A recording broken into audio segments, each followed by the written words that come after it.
কোনো খারিজে মাদ্রাসা যদি জঙ্গি শিক্ষা দেওয়া হয়, সেটা সরকারকে ভাঙতে হবে না, সেটা আমরা ভেঙে দেবো।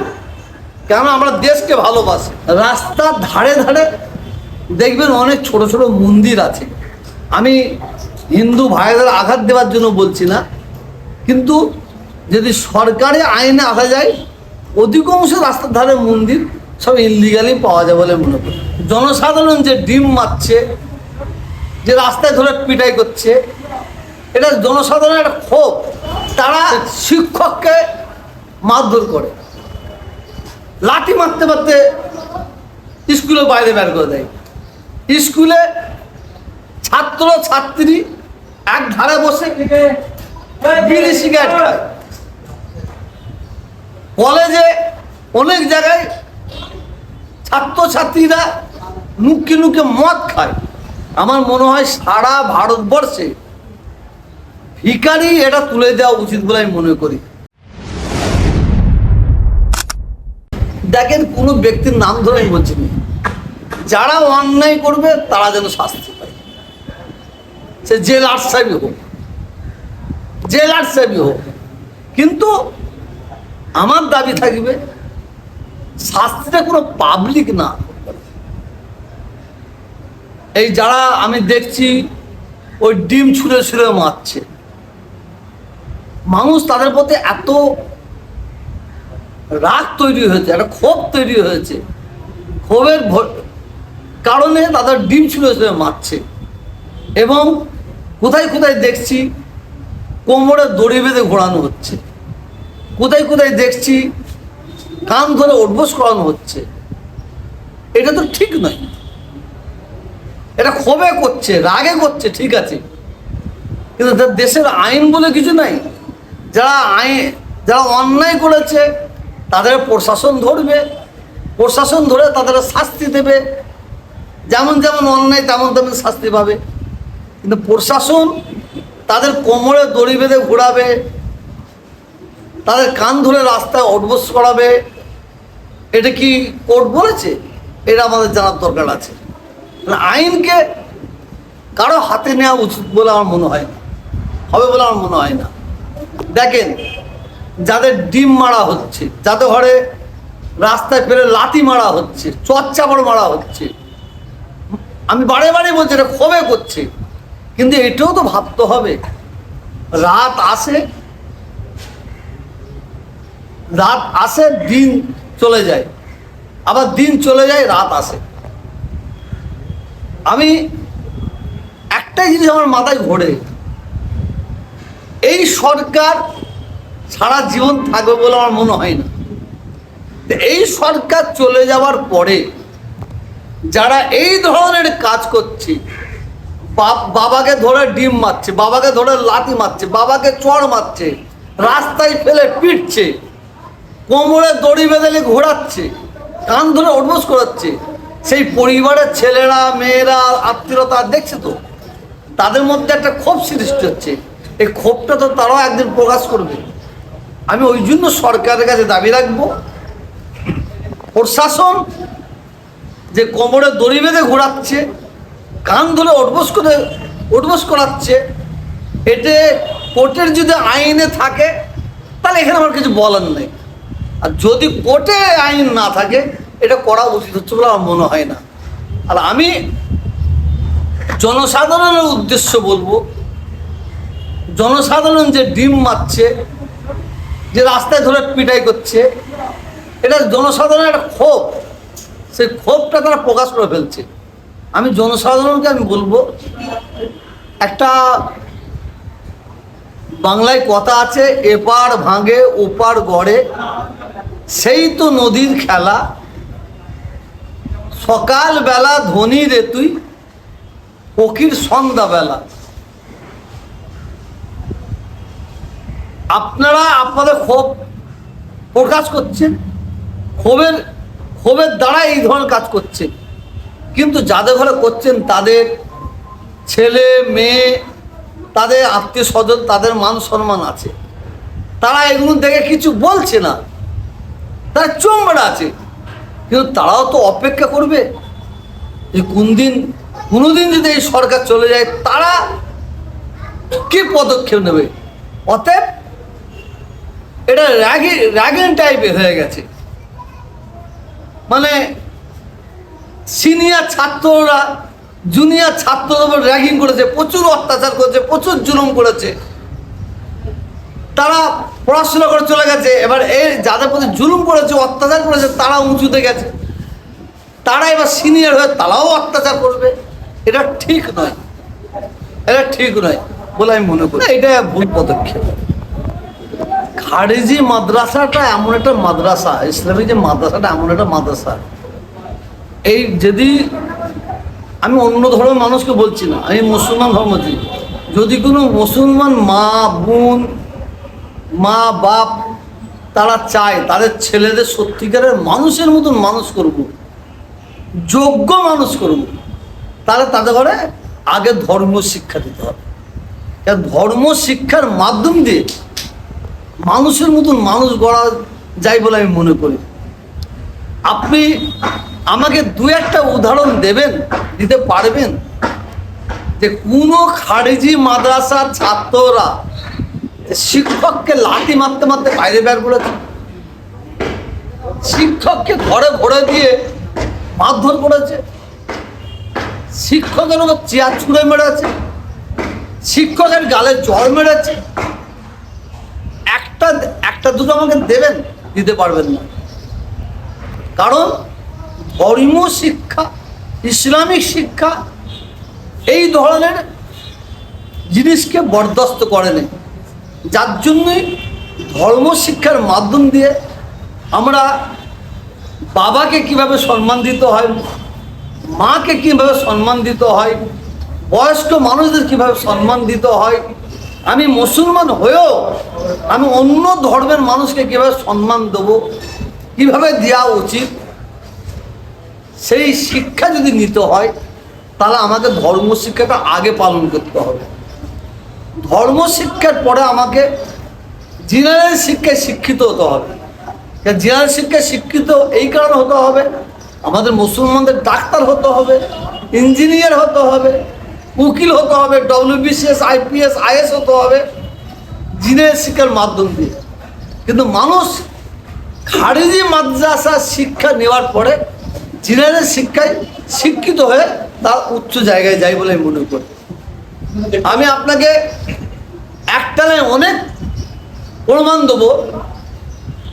হাই স্কুলের ছেলেরা, কলেজের ছেলেরা, ইউনিভার্সিটির ছেলেরা তারা শিক্ষককে মারধর করে, লাঠি মারতে মারতে স্কুলের বাইরে বের করে দেয়। স্কুলে ছাত্র ছাত্রী এক ধারে বসে বিড়ি সিগারেট খায়, কলেজে অনেক জায়গায় ছাত্রছাত্রীরা নুকে নুকে মদ খায়, এরকম অনেক জায়গায় দেখা যাবে। কিন্তু আপনি কোনো খারেজি মাদ্রাসায় ছাত্ররা মদ খাচ্ছে, ছাত্ররা বিড়ি খাচ্ছে, ছাত্ররা গাঁজা খাচ্ছে, এটা আপনি দেখাতে পারবেন না। একটা বদনাম ছড়ানো হয়েছে। কথায় বলা হয় জিহাদি। জিহাদি কারা সেটাই জানে না মানুষ। খারেজি মাদ্রাসা একটা প্রকৃতির মাদ্রাসা, একটা সত্যিকারের মাদ্রাসা, ওই মানে সত্যিকারের প্রতিষ্ঠান, সৎ প্রতিষ্ঠান, ওই প্রতিষ্ঠান থেকে মানুষের মতন মানুষ তৈরি হয়। খারেজি মাদ্রাসা থেকে জঙ্গি প্রশিক্ষণ দেওয়া হয় বলা হয়, মানে এটা মুসলমানদের উপর চাপিয়ে দেওয়া হয়েছে। জঙ্গি যারা তাদের বিরুদ্ধে লড়ার জন্য খারেজি মাদ্রাসা, দেশকে বাঁচাবার জন্য খারেজি মাদ্রাসা, দেশকে ভালোবাসার জন্য খারেজি মাদ্রাসা, আমি মুসলমান অন্য ধর্মকে ভালোবাসার জন্য খারেজি মাদ্রাসা, আমি আমার মসজিদ আছে, পাশে মন্দির আছে, মন্দিরটা কোনো যাতে আঘাত না আসে তার জন্য খারেজি মাদ্রাসা, আমার মা আছে, অন্যের মাকে আমার মায়ের চেয়ে বেশি ভালোবাসতে হবে তার জন্য খারেজি মাদ্রাসা, আমি মুসলমান, আমি হিন্দু ধর্মের মানুষকে কতটা ভালোবাসবো সেই শিক্ষা দেওয়া হয় খারেজি মাদ্রাসা, তার জন্য তো খারেজি মাদ্রাসা। আমরা দেখেছি যে আর খারেজি মাদ্রাসায় যদি কোনো খারেজি মাদ্রাসায় যদি জঙ্গি শিক্ষা দেওয়া হয়, সেটা সরকারকে ভাঙতে হবে না, সেটা আমরা ভেঙে দেবো। কেন আমরা দেশকে ভালোবাসি, দেশে খাবে, দেশে শোবে, দেশের মানে মানে খাওয়া করবে, এই দেশে বসবাস করবে, আর পাকিস্তানে গুণগান করবে, ভারতে এই বাংলাদেশে গুণগান করবে, অন্য রাষ্ট্রে গুণগান করবে, সেই সেই ব্যক্তিগুলোকে ঘাড় ধরে সেই দেশে পেটিয়ে দেওয়ার দায়িত্ব আমাদের ভারতবাসী। কিন্তু মিথ্যা করে চাকরি দিলে হবে না, মিথ্যা করে বাংলাদেশি তকমা দিলে হবে না, মিথ্যা করে পাকিস্তান তকমা দিলে হবে না। এই দিয়ে তো একটা হিন্দু মুসলমানদের ভেদাভেদ তৈরি করা হচ্ছে বলে আমি মনে করি। এই আইনটা আমি স্বাগতম জানাচ্ছি, সুন্দর আইন। এই আইন 1400 বছর আগে হযরত মুহাম্মদ সাল্লাল্লাহু আলাইহি সাল্লামের যুগ থেকে শুরু হয়েছে। সুন্দর আইন। ভিখারি, যারা সত্যিকারের ভিখারি, যারা পঙ্গু, তাদের হাত পা চলে না, তাদের ঘরে ইসলামের ভিক্ষা দেওয়ার জন্য অনুমতি দেওয়া আছে। আর যারা খেতে পারবে, তারা ভিক্ষা যদি চায়, তাদের ঘরে ভিক্ষা দেওয়াটা ইসলামিক আইনে অপরাধ বলে গণ্য করা হয়েছে। অতএব যারা একদম বিকলাঙ্গ, হাত পা নাই, কথা বলতে পারে না, হাত পা চলে না, তারা করে খাবার ক্ষমতা নাই, ইসলামিক আইন অনুযায়ী তাদের ভিক্ষা দেওয়ার অনুমতি দেওয়া হয়েছে। আর যাদের ক্ষমতা আছে, যারা স্বভাবে ভিক্ষা করে, তাদের ভিক্ষা দেওয়ার অনুমতি দেওয়া নাই। তো টেনে কেন, আমার মনে হয় সারা ভারতবর্ষে ভিখারি এটা তুলে দেওয়া উচিত বলে আমি মনে করি। কিন্তু যেমন ভিক্ষা করাটা তুলে দিতে হবে, তার জন্য ওই গরিব মানুষদের তারা কীভাবে সুন্দরভাবে জীবনযাপন করবে সেই ব্যবস্থাটাও সরকারের করার দরকার আছে বলে আমি মনে করি। দেখেন, এবারে বাজেটে যেটা করা হয়েছে, এর আগেবারে মানে 5,000 কত কোটি টাকা দেওয়া হয়েছিল আগের সরকার থাকতে। এবারে সরকার 2070 না 71 কোটি টাকার মতন বাজেটে পাস করেছে। এতে আমাদের কোনো আপত্তি নেই।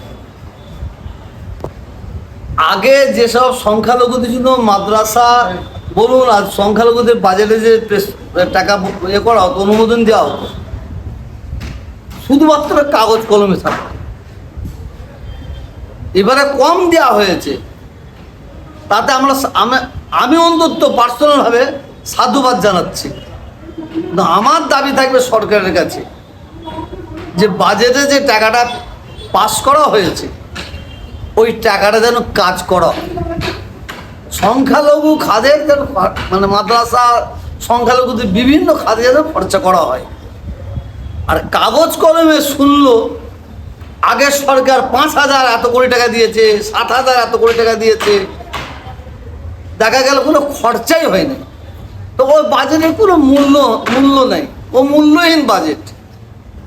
এবারে 2070 কোটি টাকার মধ্যে বাজেট পাস করা হয়েছে, আগের চেয়ে অনেক কম করা হয়েছে। আমার দাবি থাকবে যাতে আর বাড়ানো হয়। তার সাথে সাথে যেটুকুন দেওয়া হয়েছে, কিন্তু ভিক্ষা স্বরূপ দেওয়া হয়েছে, কিন্তু ভিক্ষা দেওয়া হলো, যতটুকুন দেওয়া হয়েছে আমার এই সরকারের কাছে দাবি থাকবে ততটুকুন যেন কাজ করা হয়। কাগজ কলমে ওটা কোনো লাভ হবে না, এটা সংখ্যালঘুদের কোনো উপকার আসবে বলে আমার মনে হচ্ছে। দেখেন, যারা মানে কি বলবো, যাদের প্রতি অন্যায় হয়েছে, অবিচার হয়েছে, তাদের চেয়ে বিচার পাওয়া আবশ্যক দরকার আছে বলে আমি মনে করি। আমি যাদের প্রতি অত্যাচার হয়েছে, জুলুম হয়েছে, তাদের জন্য এই সরকার তাদের জন্য আইন পাস করছে, তাদের শাস্তি ব্যবস্থা করছে, এতে আমি সাধুবাদ জানাচ্ছি। ওটা সরকারের ব্যাপার, সরকার যেটা করবে, মানুষের ডিম হোক আর মাংস হোক আর মাছ হোক, ছাত্রছাত্রীরা বাচ্চারা খেতে পারলে, ভালোভাবে খেতে পারলে, সেটি আমি দাবি করব। এটা আমার জানা নাই। হাবড়ায় রাম মন্দির ভাঙা হচ্ছে, এরপরে হয়তো শোনেন, এই বাংলায় অধিকাংশ রাস্তার ধারে যেসব মন্দির আছে যদি সরকারিভাবে দেখা হয়, আমার মনে হয় অধিকাংশ মন্দির ইনলিগাল জায়গায় পড়ে বলে আমি মনে করি। আর আমাদের মুসলমানদের মসজিদ যারা যেগুলো আছে আপনি ইনলিগাল দেখাতে পারবেন না।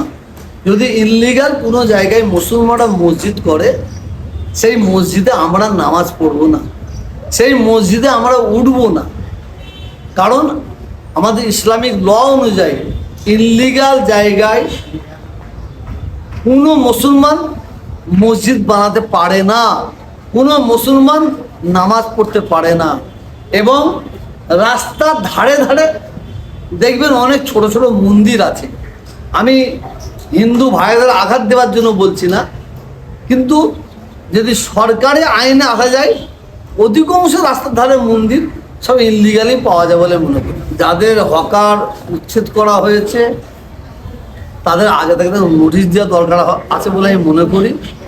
এবং হকার উচ্ছেদ করার আগে তাদের একটা ভালো জায়গা দেখে দেওয়া দরকার আছে বলে মনে করি। কারণ যারা হকাররা তারা গরিব মানুষ, তারা বাচ্চা কাচ্চা নিয়ে ওই থেকেই তারা বিক্রি করে ওরা সংসার চালায়, তাদের কোনো অসুবিধা না হয় সেটা সরকারের দেখার দরকার আছে বলে আমি মনে করি।